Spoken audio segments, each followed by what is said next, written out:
In this video, I'm going to show you how to split cells into rows and columns using the TEXTSPLIT function. Whether you're dealing with data that needs to be separated for analysis or want to restructure your spreadsheet, this tutorial is for you. Let's get started. So as you can see, we have a data in a single cell that we want to distribute into multiple cells.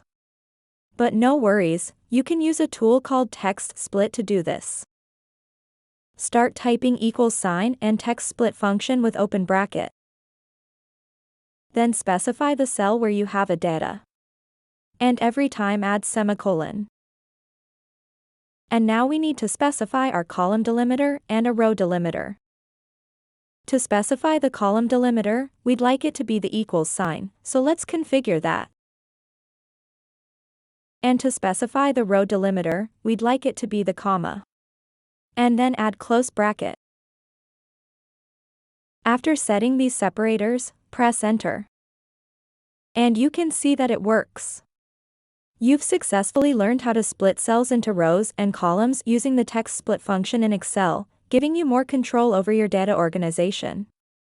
If you have found this video helpful and it solved your problem, I would really appreciate if you leave a like below and comment to help other viewers. See you soon.